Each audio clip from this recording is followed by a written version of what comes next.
Welcome to Kenton Teaches. Enjoy the video. You're starting in the firmware now. Reboot and press Delete or F2 immediately to open the ASUS UEFI. Once inside, authenticate with the admin password so settings are writable. Make sure you have a recovery USB or installer ready in case you need to restore boot files. Now locate Boot or Security menus. These contain secure boot options.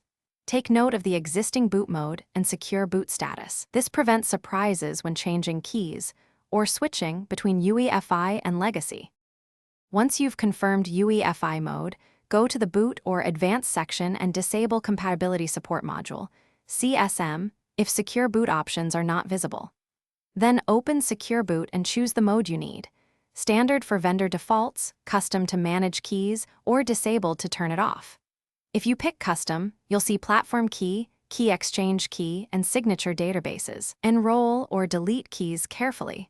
Changing keys can prevent OS boot, so only modify keys when necessary, and after changing secure boot settings, save and exit with F10 and allow the system to reboot.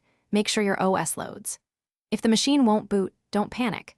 Return to UEFI and either reset secure boot to factory defaults or re-enroll the previous keys you recorded.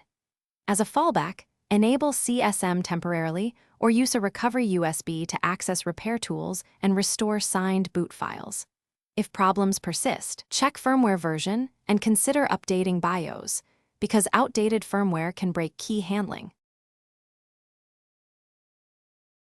Thanks for watching. Please subscribe if this video was helpful.